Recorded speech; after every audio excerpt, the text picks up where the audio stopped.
The orc woman's blade caught the third raider across the ribs, just as his boot connected with her injured leg, and they both went down in the churned mud of the farmyard, while thunder rolled overhead and rain turned the world gray and violent.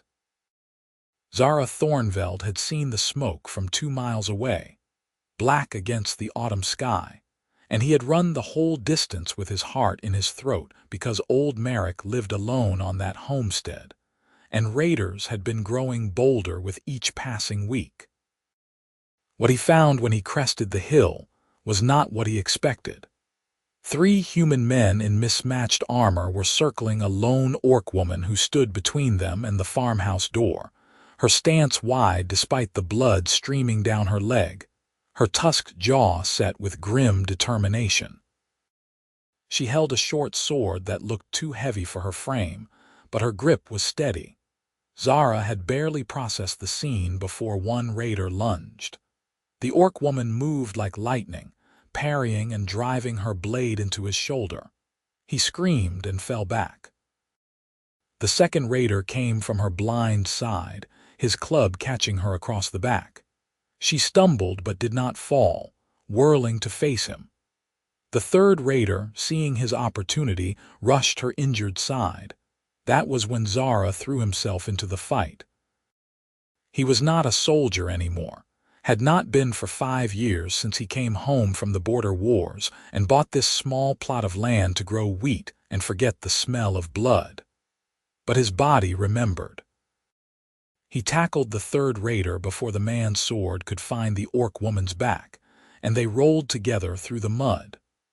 Zara's fist found the man's jaw once, twice, and then they were grappling for the dropped sword.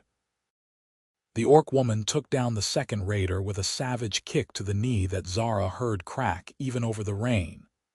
The first raider, still clutching his wounded shoulder, decided discretion was the better part of valor and fled into the trees. The second limped after him, dragging his companion.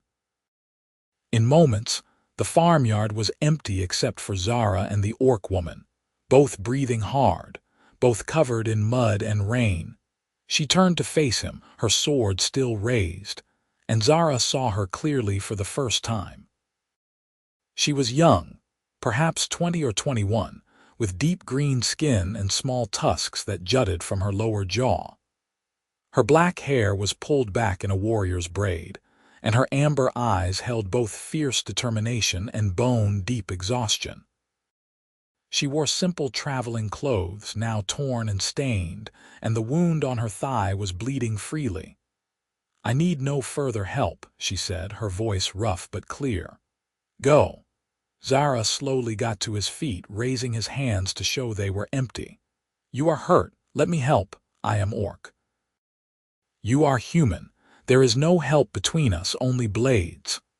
But even as she spoke, her leg buckled slightly. She caught herself on her sword, driving the point into the ground for support.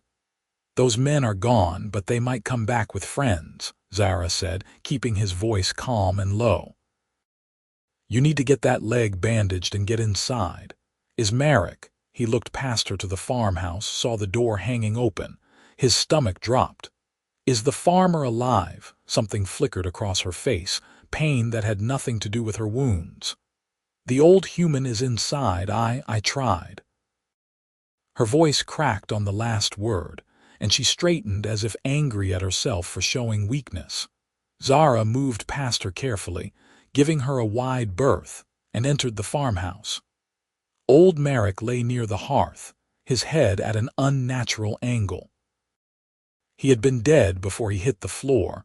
Zara could tell that much. His coin purse was gone, his weapons too. The raiders had come for easy pickings and found an old man alone, except he had not been alone, not when they arrived. Zara stepped back outside. The orc woman had not moved, though her sword now trembled in her grip. Rain plastered her hair to her skull and diluted the blood running down her leg into pink streams.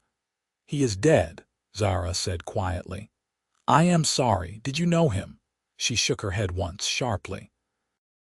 "I came to his door asking for water. He gave me bread instead." The raiders came while I ate. They would have killed him quickly and taken what they wanted, but she stopped, jaw working. I could not let them. He had shown me kindness. Zara felt something crack open in his chest, some old, careful wall he had built. You fought 3 armed raiders alone to protect a human stranger who gave you bread. It was good bread. Her voice was flat, but he thought he detected the faintest edge of dark humor. You are going to bleed out in this farmyard if you do not let me help you, Zara said. I was an army medic before I was a farmer. That wound needs stitching. I am orc. We heal fast. You are orc, which means if infection sets in, your fever will cook your brain in 3 days. Zara crossed his arms. I have needle and thread and clean bandages at my farm. It is a mile east. You can either walk there with me or you can die here in the mud defending your pride. Your choice. She stared at him for a long moment, and he saw her calculating odds, weighing dangers. Finally she said, You would take an orc into your home. I would take an injured woman who just saved an old man's life into my home, yes. That old man is dead. You tried. That matters. She searched his face for deception, for the trap, for whatever ulterior motive she expected from humans. Zara just waited, rain running down his collar, his knees aching from the fight. He was not young anymore, had just turned 32, and brawling in farmyards was not kind to old war wounds. One night, she said finally, you stitch the leg, I rest, I leave at dawn. Deal. Zara walked to her side and carefully, telegraphing every movement, put her arm over his shoulders to help support her weight. She was tall, her eyes level with his, and she smelled like rain and iron and something spicy he could not name. I am Zara, by the way, Zara Corwick. Murkha, she said after a pause. Murkha of the Ironfoot clan, or I was, before they cast me out for refusing to raid human settlements. They began the slow walk across the muddy fields toward Zara's farm. She tried not to lean on him. He could feel her pride fighting her injury with every step, but by the time his small stone cottage came into view, her weight was fully against his side, and her breathing was labored. He got her through the door and into the chair by his hearth, stirred up the banked coals and added wood until warmth began to push back the chill. His cottage was small but clean, one main room with a sleeping loft above, a good sturdy table he had built himself, shelves with preserves and dried herbs. Nothing fancy, but it was home. I need to cut away the trouser leg to see the wound properly, he said, collecting his medical supplies from the chest by the door. Is that acceptable? Murkha nodded, too tired to argue. Her amber eyes tracked him as he worked, wary as a trapped wolf. He cut away the fabric carefully and examined the gash. It was deep but clean, no sign of poisoning on the blade that made it. Good. He heated water, cleaned the wound thoroughly despite her sharp intake of breath, and began to stitch. She did not cry out, though her hands gripped the chair arms hard enough that her knuckles went pale green.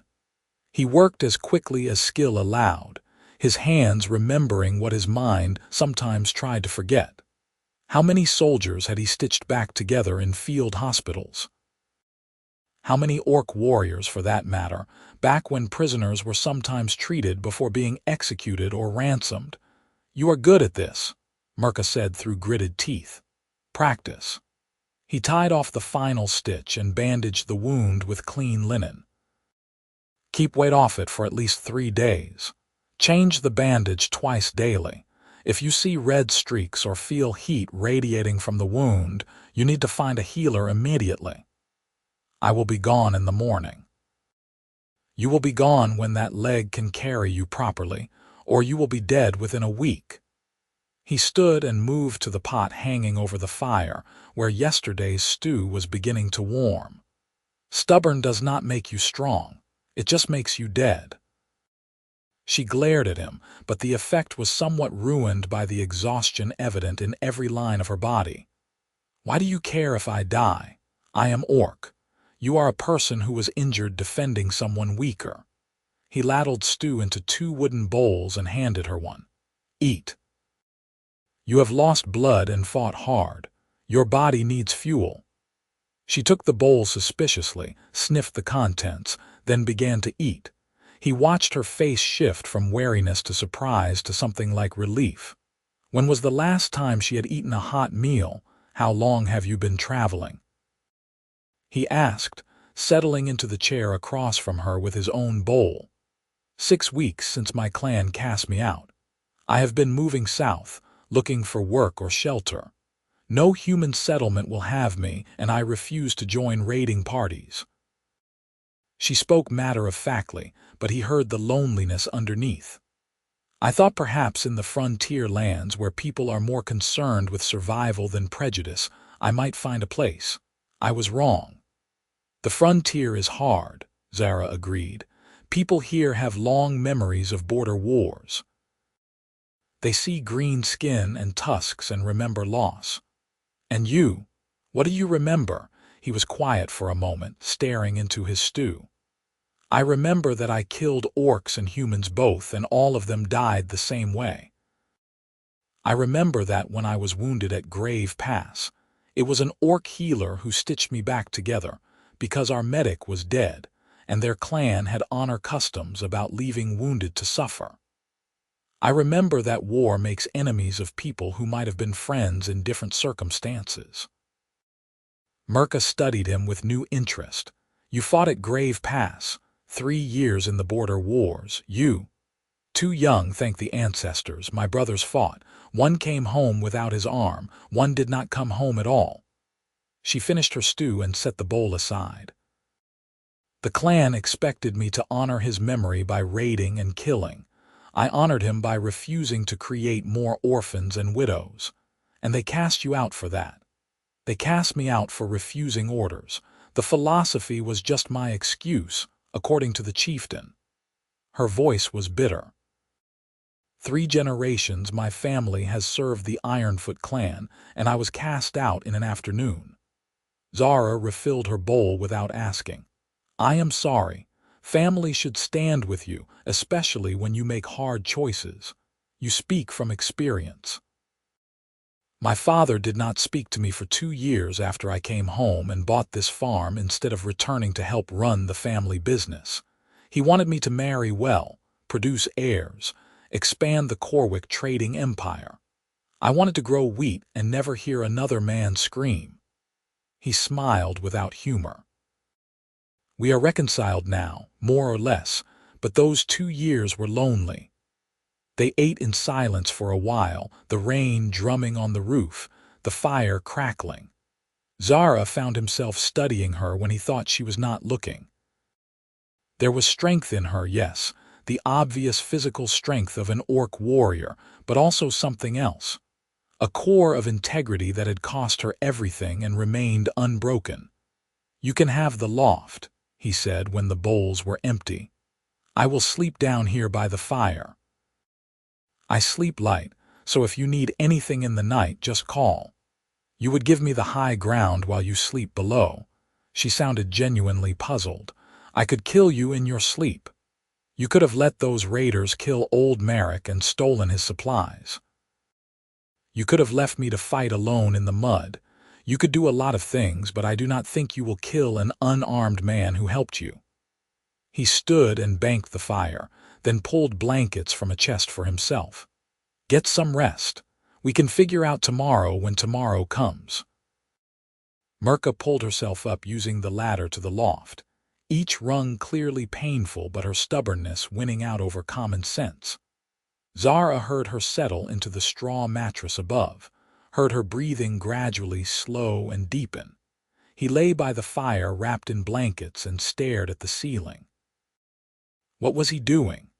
Harboring an orc in his home would make him a pariah if anyone found out. The nearby village already thought he was odd for living alone, for not taking a wife, for his occasional brooding silences when memories surfaced. This would confirm all their worst suspicions. But when he closed his eyes, he saw her standing alone against 3 armed men, saw the determination in her amber eyes, saw her willing to die for an old farmer who had given her bread. That kind of courage was rare. That kind of honor was precious. He would help her heal, and then she would go, and life would return to normal. That was the plan, anyway. The first 3 days followed the same pattern. Murkha would wake at dawn, insist she was well enough to leave, and Zara would point out that her leg was still inflamed and walking on it would undo all his stitching. She would glower and eat breakfast with poor grace, then spend the day by the fire working through obvious frustration while he did his chores. He brought in the last of the harvest, repaired the henhouse door, split firewood for winter. Normal autumn work, except he was hyper-aware of the orc woman watching him from the window. In the evenings they ate together, and gradually, so gradually that Zara almost missed it happening, they began to talk. She told him about growing up in the Ironfoot clan, about learning to fight from her brothers, about the old stories her grandmother told of a time before the wars when orcs and humans traded peacefully in the borderlands. He told her about the family trading business, about disappointing his father, about the nightmares that still sometimes woke him in the dark. "Do you regret leaving the war?" she asked on the 3rd night. "No. I regret that I needed to fight in it at all." He poured them both tea, a luxury he saved for cold evenings. "Do you regret refusing your clan?" "No, I regret that they could not see another way forward." She accepted the tea and inhaled the steam. "What is this? Mint and chamomile. Helps with sleep." She sipped carefully. "It is good." "We had something similar in the clan, but with different herbs." "Teach me the recipe sometime," he said, then immediately felt foolish. There would be no sometime. She would heal and leave, and that would be the end of it, but Murkha did not point out the foolishness. She just nodded and said, "If you can find red clover and elderflower, I will show you." On the 4th day, she came down the ladder on her own, and the wound showed no signs of infection when he changed the bandage. Her natural healing was indeed faster than human standard. Another week and she would be able to travel safely. The thought sat heavy in his stomach. "I should start earning my keep," she said as he rewrapped the bandage. "I cannot simply sit while you work.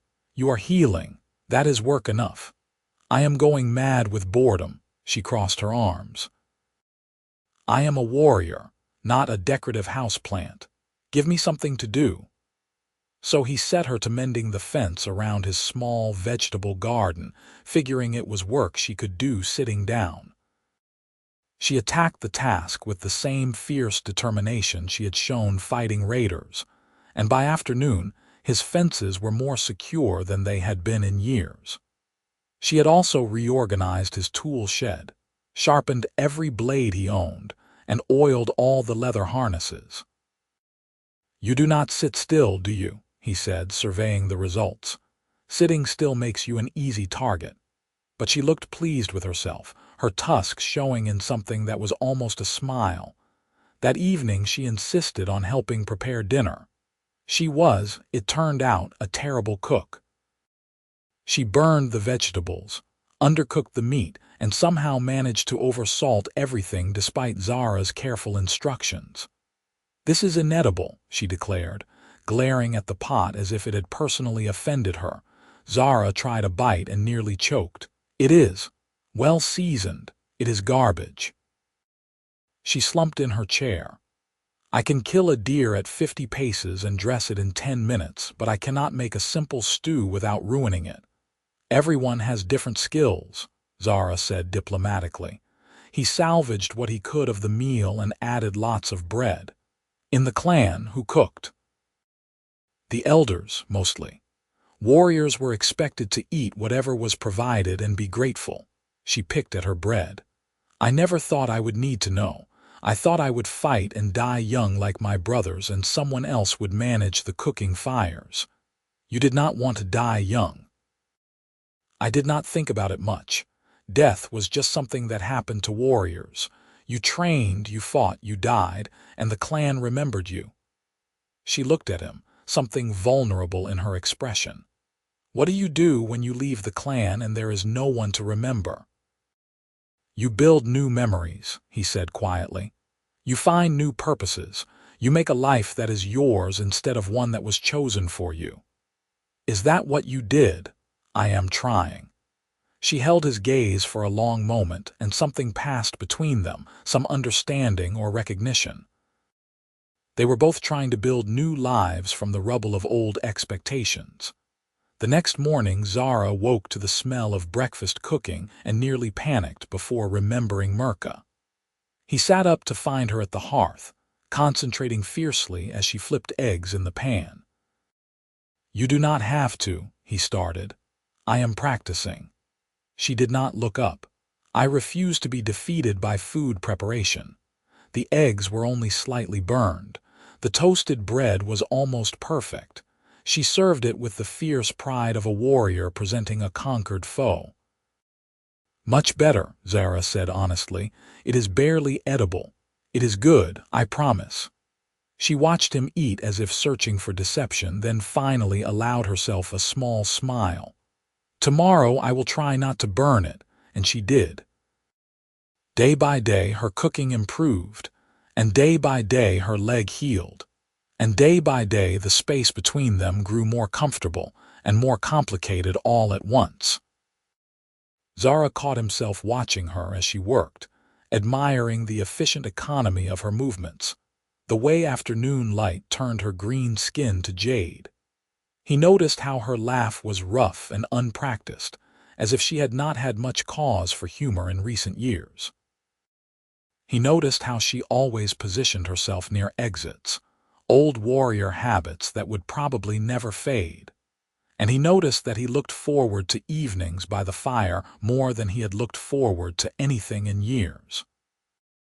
On the 8th day, a neighbor came by, old Bertram from the next farm over, wanting to borrow a plow blade. Zara met him at the door and did not invite him in, his heart hammering, hyper-aware of Murkha hiding in the loft above. You heard about Merrick? Bertram asked as Zara fetched the blade from the shed. I heard. Raiders? Aye, and an orc by the tracks they found. Some are saying the orc was with the raiders, others that there was a falling out among thieves. Bertram shook his head. Either way, folk are nervous. There is talk of organizing patrols. Good idea, Zara said, keeping his voice neutral. Safety in numbers. When Bertram left, Zara came back inside to find Murkha sitting at the table, her face carefully blank. They think I was one of the raiders, she said. Some might. But Bertram said the tracks were unclear. No one knows for sure what happened. He sat across from her. You do not have to leave because of gossip. If they come here looking and find an orc in your home, they will not ask questions before they act. Her jaw was set. I should go tonight. Your leg is not fully healed. It is healed enough. Murkha. He reached across the table, stopping just short of touching her hand. I am not asking you to leave. If you want to go, that is your choice, but do not go because you are trying to protect me. I can handle questions from neighbors. You would be cast out, lose everything like I did. This farm is mine, bought with my own coin. No one can take it from me, and I do not care what the village thinks. He was surprised to find he meant it. Stay until you are fully healed and ready to go. Stay longer if you want. You are welcome here. She stared at him, and he saw her throat work as she swallowed hard. Why? Why would you risk so much for an orc you barely know? Because when I look at you, I see someone who chose honor over family, principle over belonging, just like I did. Because you make me laugh and challenge me and remind me that I am alive, not just surviving. Because the thought of you leaving makes my chest ache in ways I am not ready to examine. Because you have nowhere else to go, he said instead. And because it is the right thing to do. It was a coward's answer, and they both knew it, but she nodded and stayed. The days began to blur together in the best possible way. They fell into a rhythm, a partnership of sorts. Zara taught Murkha to cook, and she taught him better knife-fighting techniques. They worked side by side in the fields, bringing in the last crops before winter. She was stronger than him, could carry twice what he managed, but he knew the land and the timing, and together they made efficient work. In the evenings they talked, and Zara learned that Murkha loved poetry despite never having been taught to read, that she could identify any bird by its call, that she was terrified of deep water because she had nearly drowned as a child. She learned that he played a battered old flute he kept in a trunk, that he had wanted to be a scholar before his father's expectations crushed that dream, that he was self-conscious about the scar that ran from his left shoulder to his spine. "It is a good scar," she said one evening when the topic came up. "It means you survived. It is ugly. It is proof of strength." She spoke with absolute certainty. "In the clan, scars are marks of honor. They tell the story of your battles." "What do your scars say?" he asked. She was quiet for a moment, then stood and turned, lifting her shirt to show her back. It was a map of old wounds, thin white lines against green skin, telling a history of violence and survival. "This one is from my first raid, when I was barely old enough to lift a blade. This one is from a border skirmish when I was 16. This one," her voice caught. "This one is from my brother, the day I refused orders and he tried to stop me from dishonoring the clan." Zara stood and moved closer, drawn by something he could not name. His fingers hovered over the scar she indicated, a thick raised line across her left shoulder blade. "Your own brother did this." He thought he was saving me. Thought if he brought me down, I would come to my senses. She lowered her shirt and turned to face him, and they were suddenly very close in the small cottage. He could not understand that I could not unsee what I had seen, could not unknow what I knew. "What did you know?" "That the human woman begging for her children's lives while we burned her farm was not so different from my own mother, that her children's screams sounded the same as ours, that there had to be a better way forward than endless cycles of revenge." Her amber eyes held his. "My brother called me weak, traitor. He said I had dishonored our dead. You honored them by trying to break the cycle that killed them." Zara's hand moved of its own accord, settling on her shoulder over the hidden scar. "That takes more strength than any battle." She covered his hand with hers, her palm warm and calloused. They stood that way for a long moment, something building between them, tension that was not quite fear and not quite something else. Then a log shifted in the fire and the spell broke. They stepped apart, both suddenly awkward. "I should sleep," Murkha said. "Yes. Good night." She climbed to the loft and Zara lay down by the fire, but sleep was a long time coming. He stared at the ceiling and knew with absolute certainty that he was in serious trouble. This was not simple kindness anymore. This was not just helping a wounded stranger. This was something far more dangerous. The morning brought the first hard frost, silver coating the world, and with it a decision that Zara had been avoiding. Winter was coming. His small farm was isolated, snowed in completely for months once the storm started. If Murkha was going to leave, it needed to be soon, before weather made travel impossible. He did not want her to leave. The realization sat heavy in his chest as he went about his morning chores. When had this happened? When had the orc woman he barely knew become essential to his days? When had her rare smiles become the thing he most looked forward to? When he came back inside, Murkha was staring out the window at the frost with an unreadable expression. "First frost means winter in 2 weeks, maybe 3, she said without turning. "I should leave today. You do not have to. If I stay, I will be trapped here until spring, trapped and a burden." You are not a burden. He crossed to stand beside her at the window. You have earned your keep 10 times over. The farm has never been in better shape. But Murkha, I am not asking you to stay out of obligation or practicality. She turned to look at him.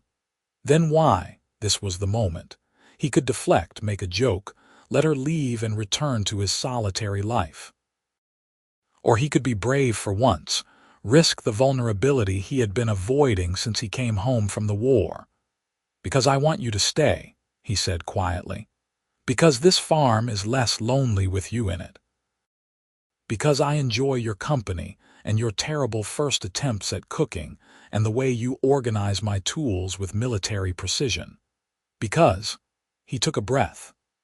Because somewhere along the way I started caring about you, and the thought of you leaving hurts more than I expected. Murkha stared at him, her expression cycling through surprise, disbelief, and something that might have been hope before settling on conflict. Zara, I am orc. You are human. My presence here puts you at risk if your neighbors discovered. I do not care what the neighbors think. You do not understand. I am outcast, clanless, nothing. I have no family, no honor, no prospects. I can offer you nothing but trouble.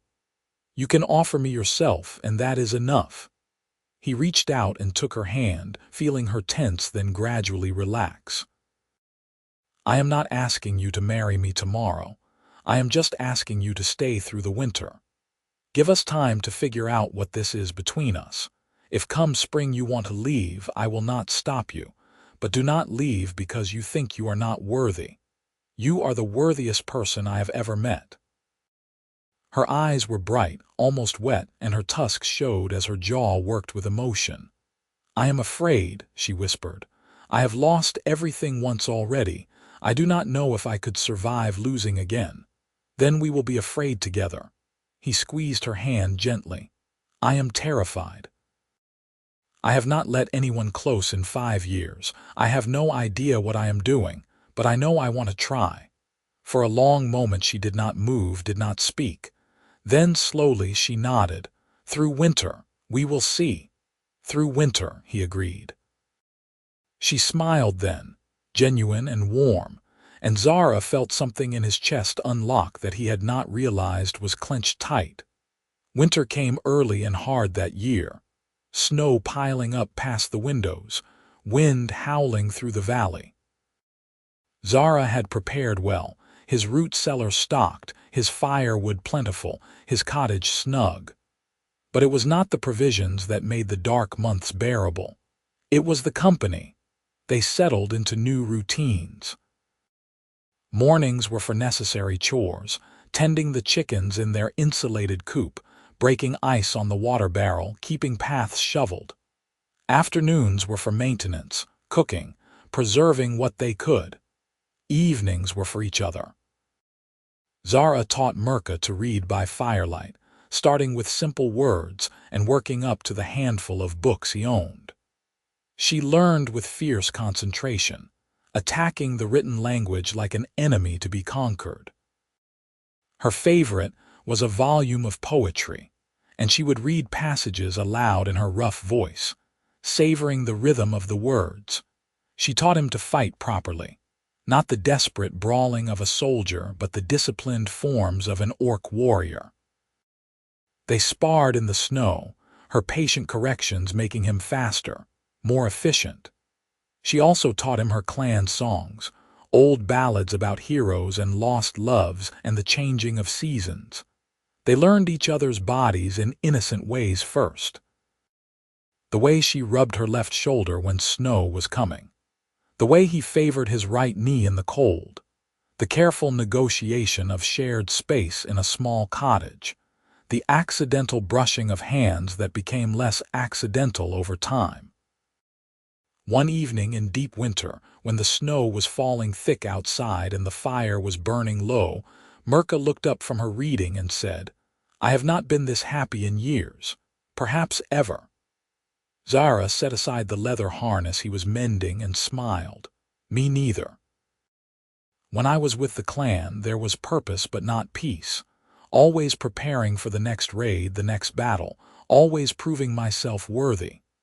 She closed her book carefully, treasuring it like the gift it was. Here I do not have to prove anything, I can just be. Is that enough? Just being. It is everything. She met his eyes across the small space. You are everything. His heart kicked in his chest. Murkha, I know we said we would see, I know we agreed to wait.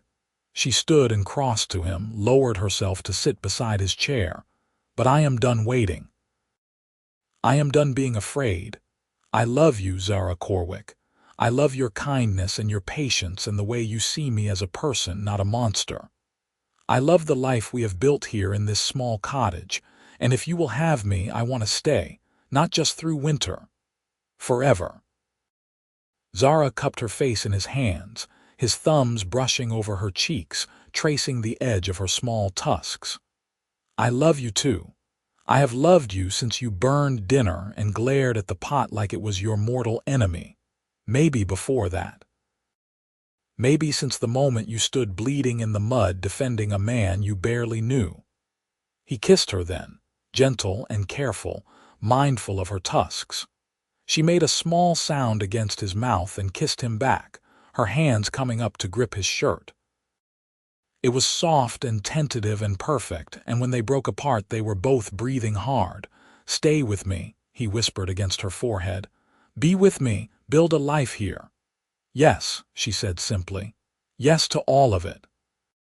They spent that night talking through details, practical and romantic all mixed together. How they would tell people, or if they would tell people. Whether Murkha would take his name or keep her clan name or forge something new. What they would plant in spring, how they would expand the farm, whether children might someday be possible for a human-orc pairing. I do not know if we can have children, Murkha admitted. I do not think it has ever happened, or if it did, no one speaks of it. Then we will find out together, or we will not have children and our life will be full anyway. Zara laced his fingers through hers. I want you, whatever that means, whatever that looks like. She kissed him again, deeper this time, and they spent the long winter night learning each other in new ways, tender and passionate and achingly right. The next morning they woke tangled together in Zara's bed, dawn light turning the snow outside to gold and pink. Murkha's head rested on his chest, her breath even and calm, her green skin vivid against his human paleness. He stroked her hair and felt contentment so profound it was almost frightening. They had just finished breakfast when the pounding came at the door. Zara felt Murkha tense beside him, her hand dropping instinctively to where her sword leaned against the wall. He squeezed her shoulder and moved to the door, cracking it open against the cold.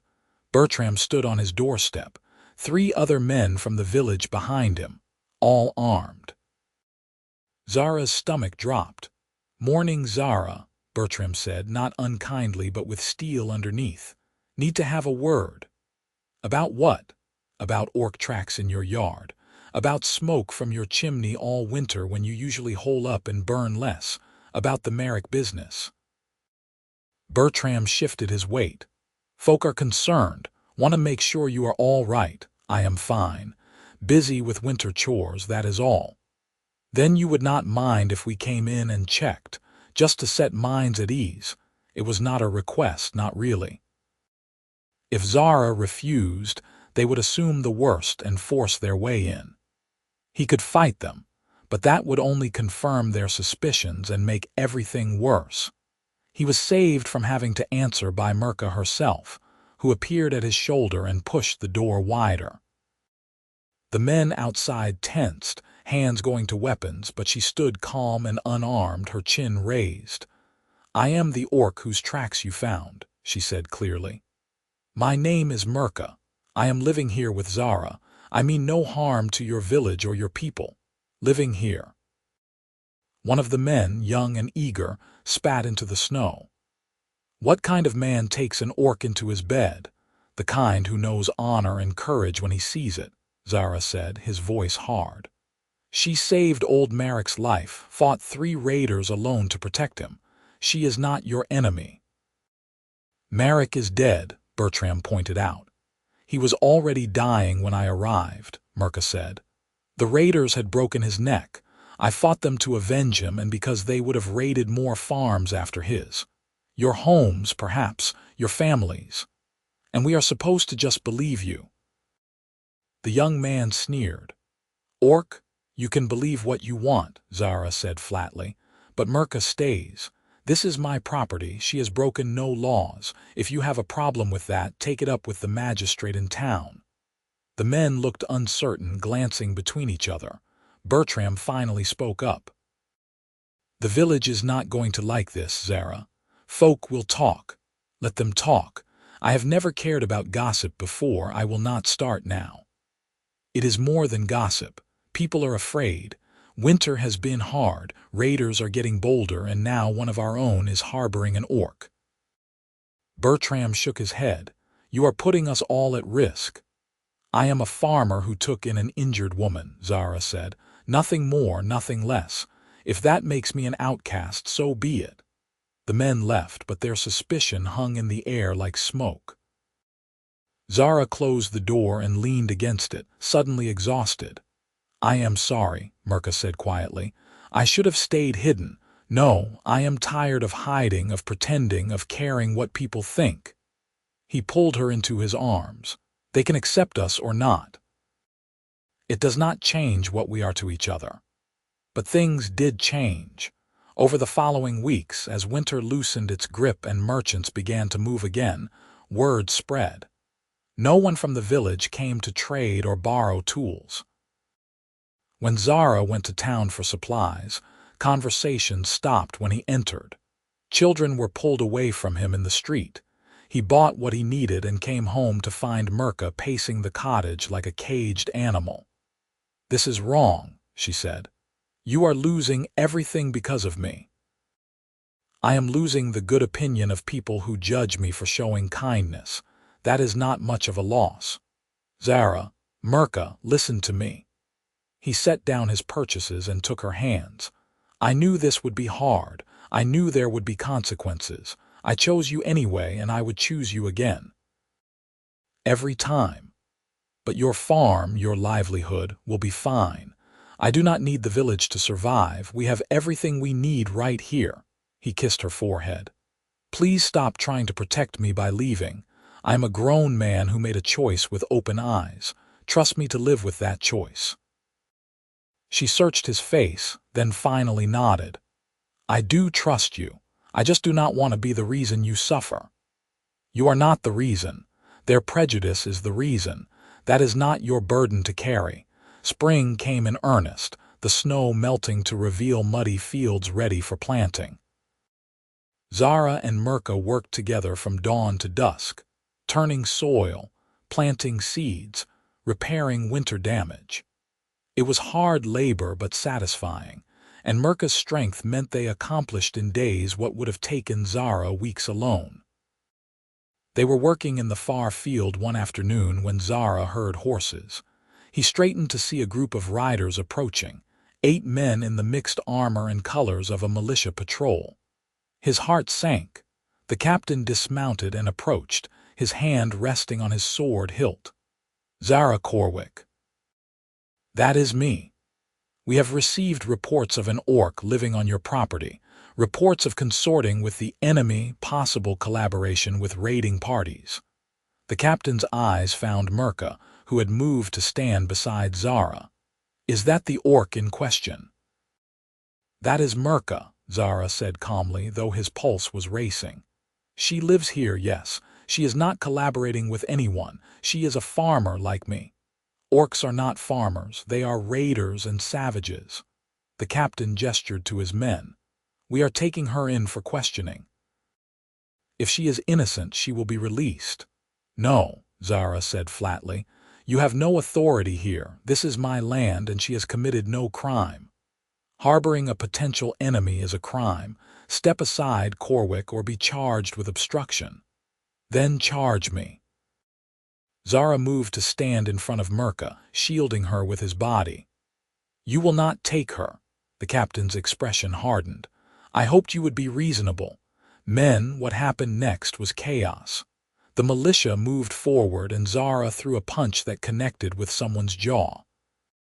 He felt Murkha pull him back, heard her shout something, and then hands were grabbing him, wrestling him to the ground.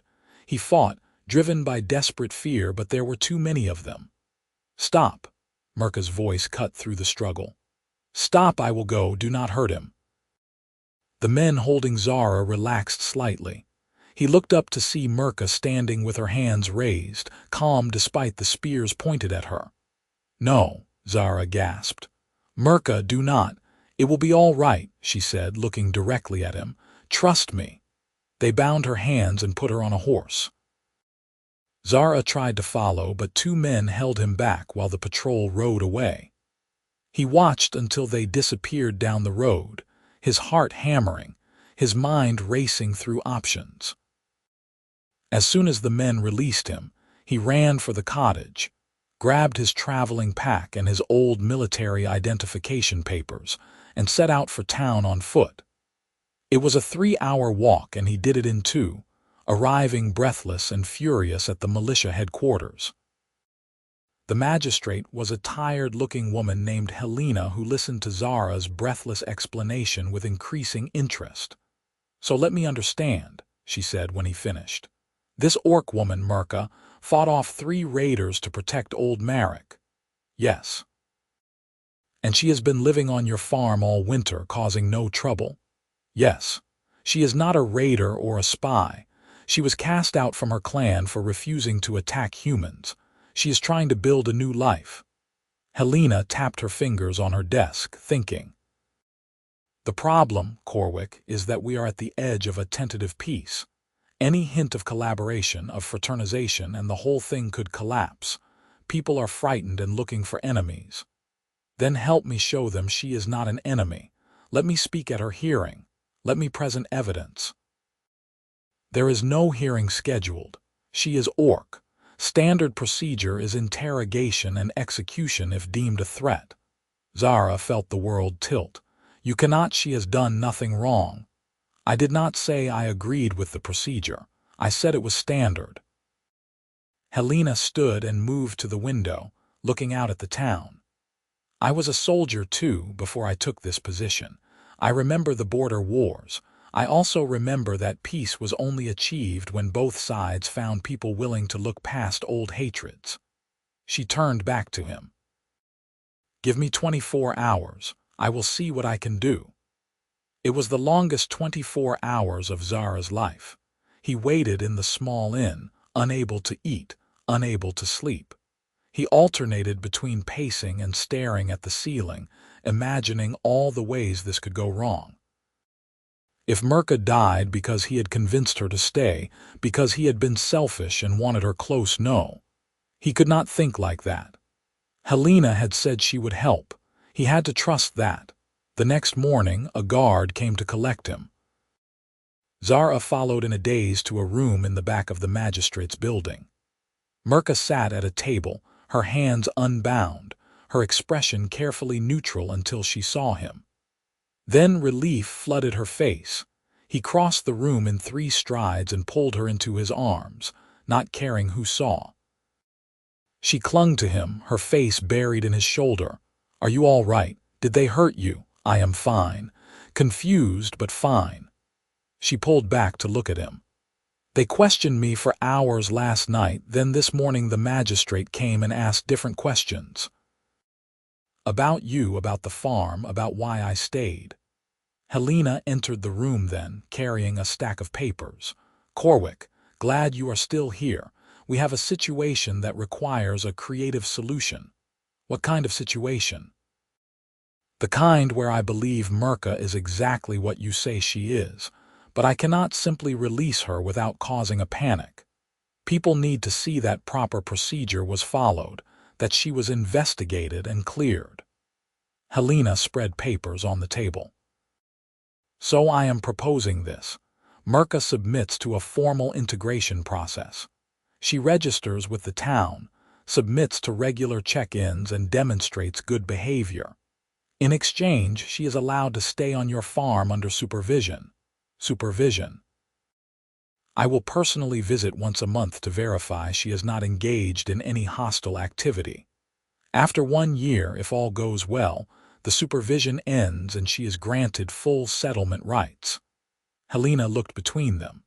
It is not perfect, but it is the best I can offer under current law.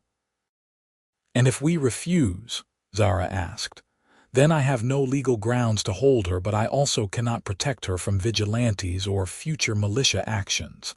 This way, she has the law on her side. Zara looked at Murkha. Your choice. She considered for a long moment, then nodded. I agree to your terms. They signed the papers, Murkha marking her name in careful letters she had learned over the winter. Helena witnessed it and stamped it with the magistrate's seal. One more thing, Helena said as they prepared to leave. The village is not going to welcome you back with open arms. You will face continued prejudice and distrust. Are you prepared for that? We have been facing it all spring, Zara said. We will manage, see that you do. And Murkha, Helena fixed her with a serious look. I am trusting you not to make me regret this. Prove me right. I will, Murkha said solemnly. You have my word. They walked back to the farm in silence, hands linked, the spring sun warm on their faces. Zara's mind was still churning with everything that had happened, the fear and relief all mixed together. I thought I had lost you, he said when the cottage came into view. When they took you away, I thought. His voice broke. Murkha stopped and turned to face him, cupping his face in her strong hands. I told you to trust me. Did you think I would leave you so easily? I did not think they would let you go. They did not let me go. You fought for me. You risked everything for me again. Her eyes were bright. No one has ever fought for me like that. My clan cast me out without a trial. My brothers let me go without a word.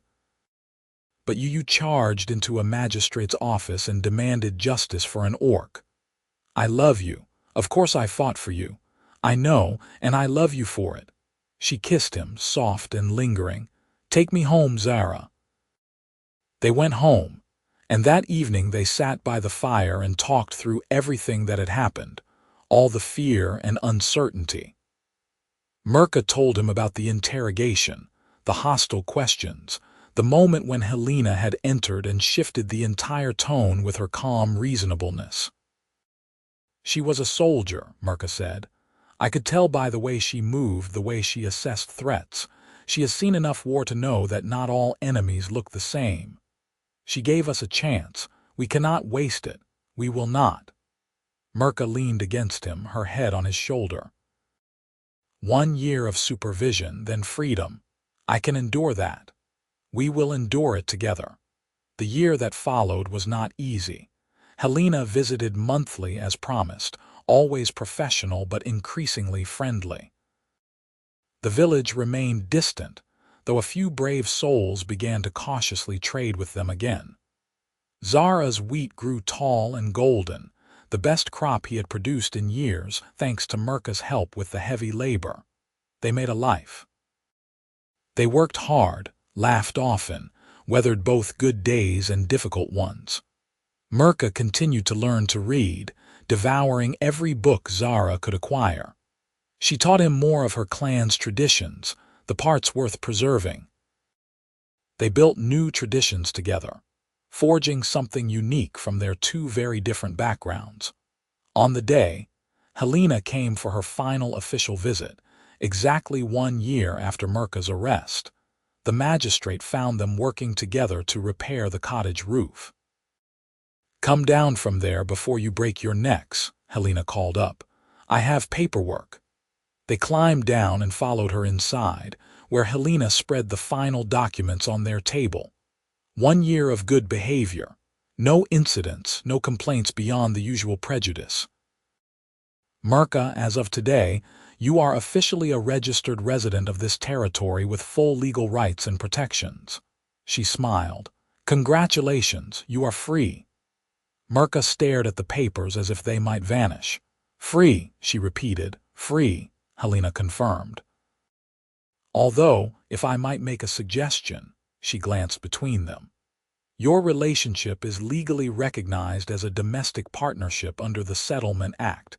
If you wanted to formalize it further, the magistrate's office does perform civil union ceremonies. Zara blinked. You are offering to marry us. I am saying that it might make things easier, legally speaking. Married couples have certain protections that partners do not. Given the prejudice you are likely to continue facing, those protections could prove valuable. Helena's expression was carefully neutral. But it is your decision, of course. After Helena left, Zara and Murkha looked at each other across the table. You want to get married? Murkha asked. Do you? I asked first. Zara laughed. Yes, I want to marry you. I have wanted to marry you for months, but I did not want to pressure you while you were under legal supervision. I want to marry you too. Murkha reached across the table and took his hand. I want to be your wife. I want to build a life with you that is recognized and protected and real. Then we will go back to town tomorrow and ask Helena to perform the ceremony. Just like that, just like that.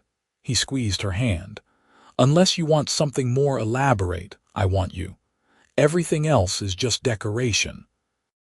They were married 3 days later in Helena's office, with Bertram and his wife serving as witnesses. Bertram had thawed somewhat over the year, particularly after Murkha had helped him rescue a calf stuck in a ravine.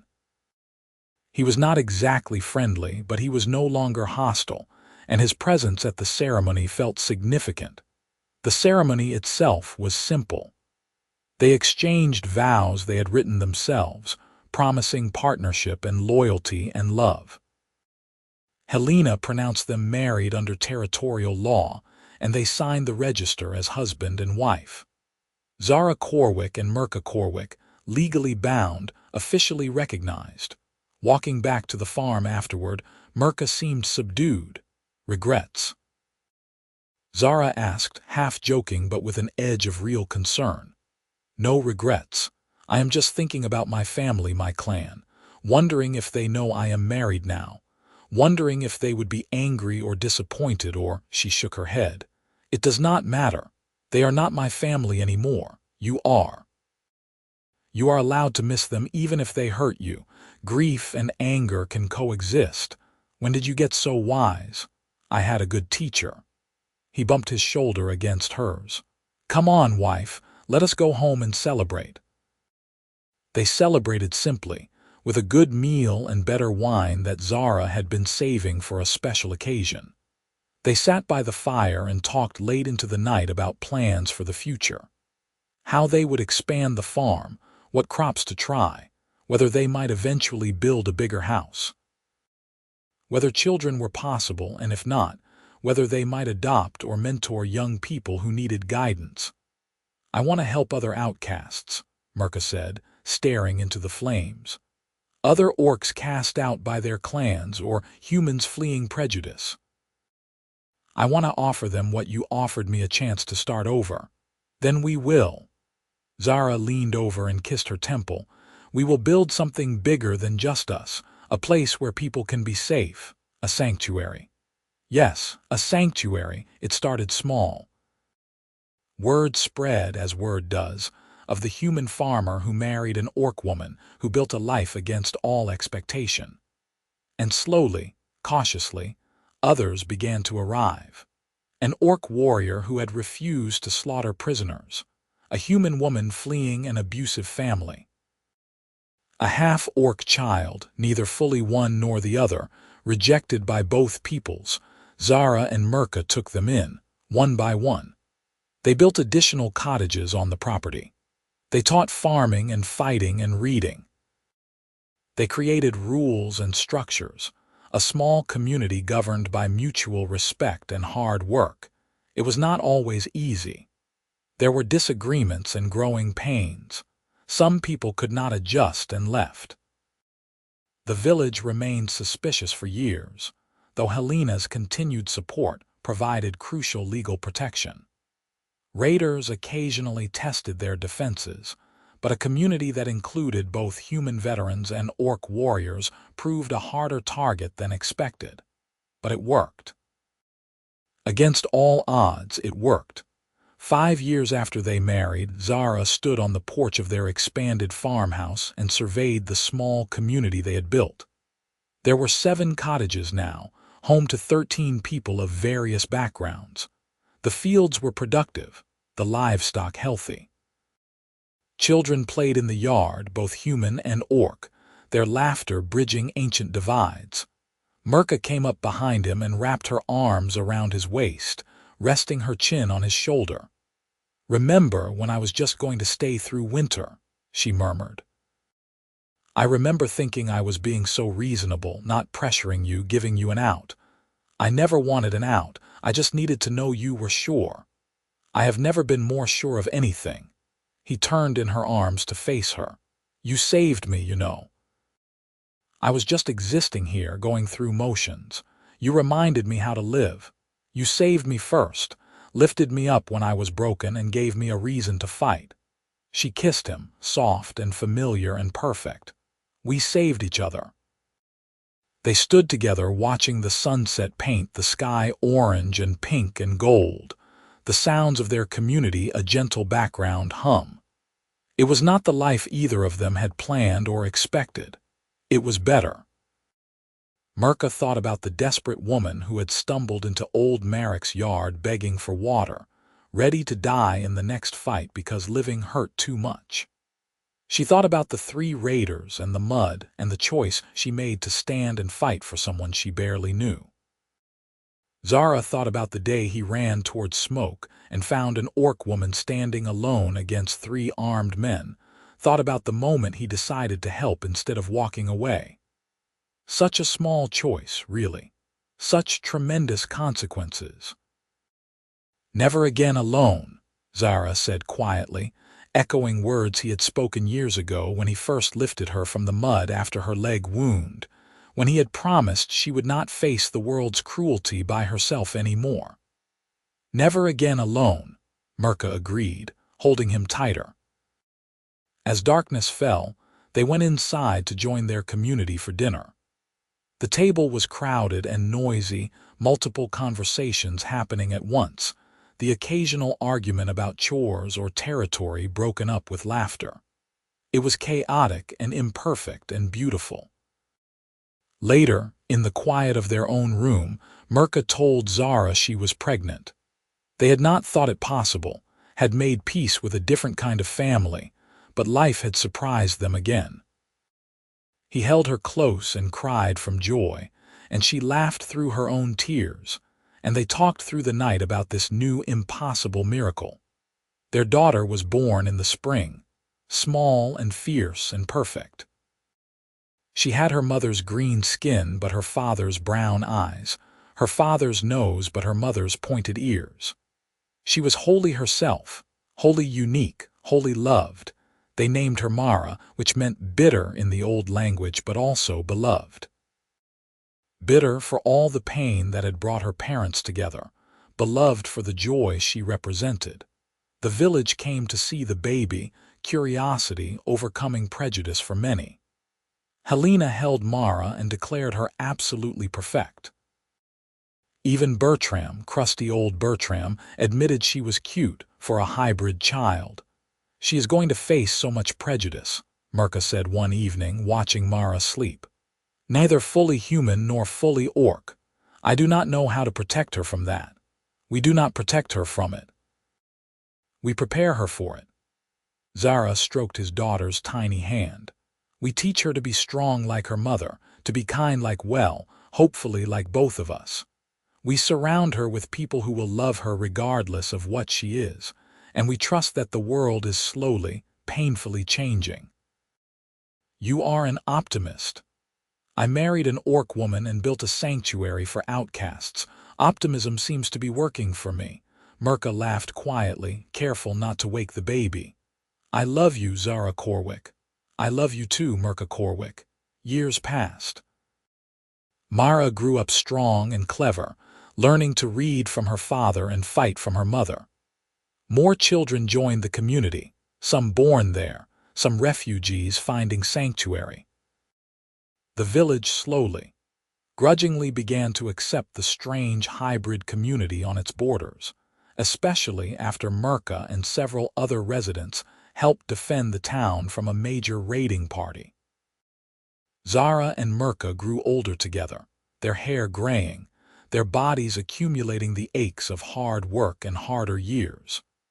But they remained partners in all things, still working side by side, still finding joy in each other after all the years.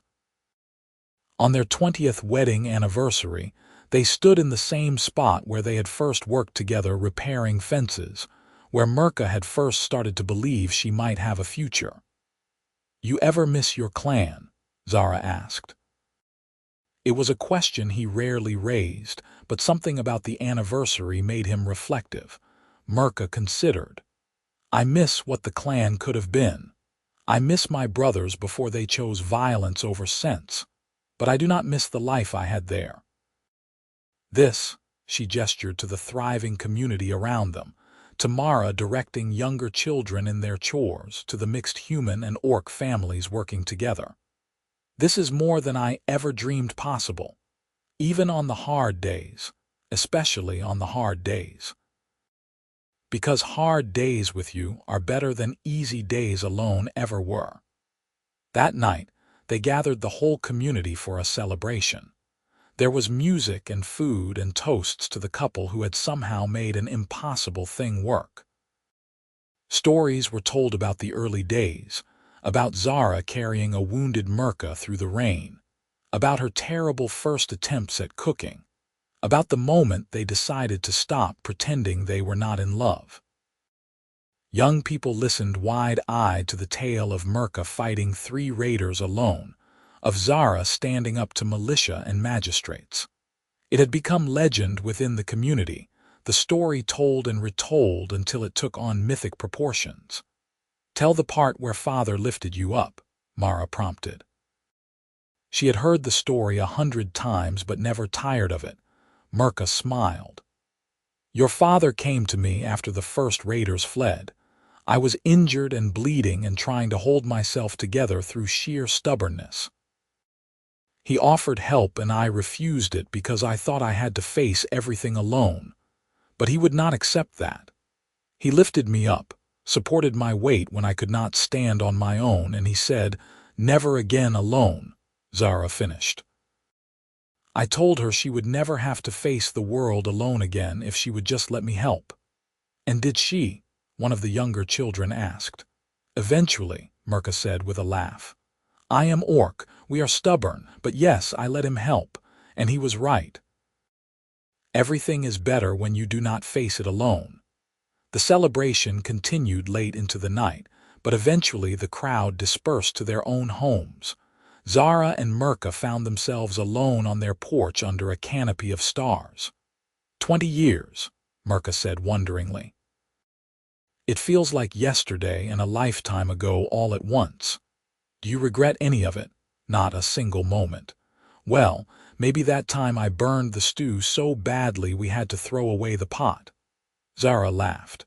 "Your cooking has improved dramatically since then. Only because you are a patient teacher." She leaned against him, comfortable and content. "What about you? Any regrets?" "I regret not kissing you sooner. I wasted weeks being careful and proper when I could have been doing this." He turned and kissed her, deep and sweet and familiar. When they broke apart, he smiled. 20 more years. At least. Probably 50 if I have anything to say about it. Deal."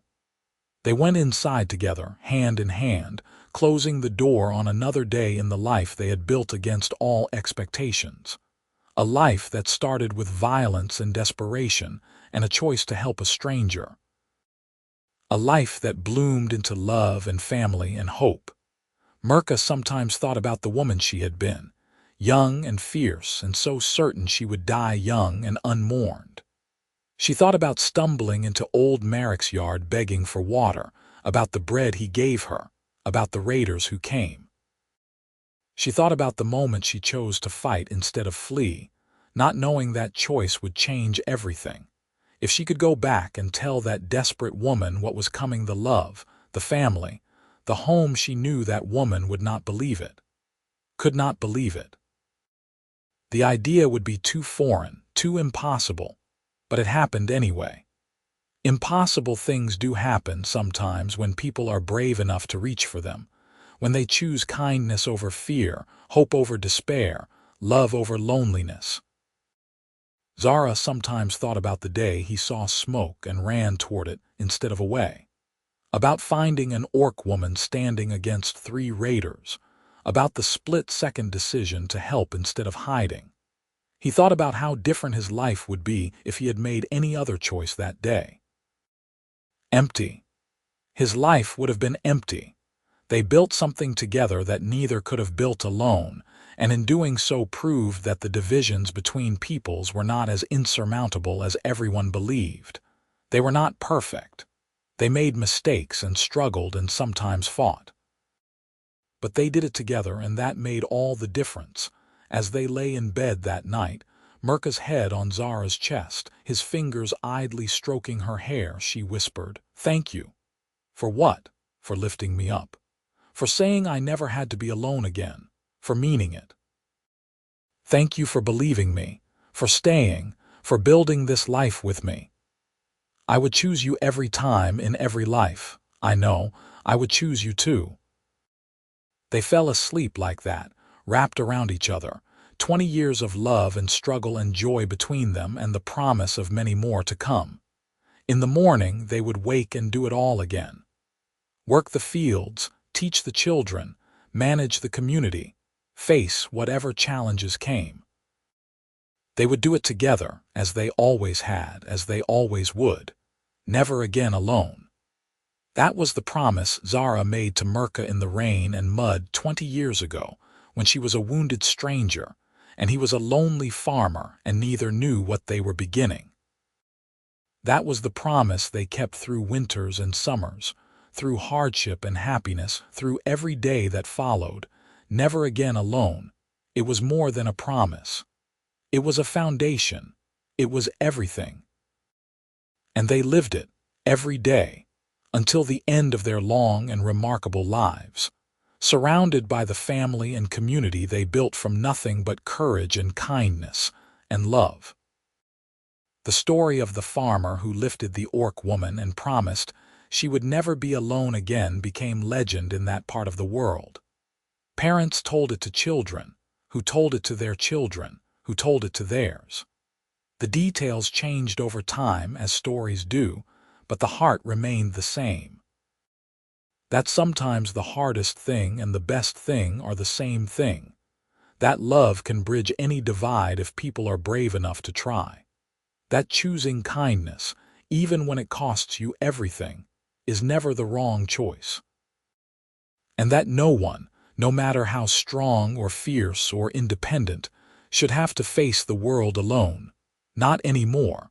Not ever again.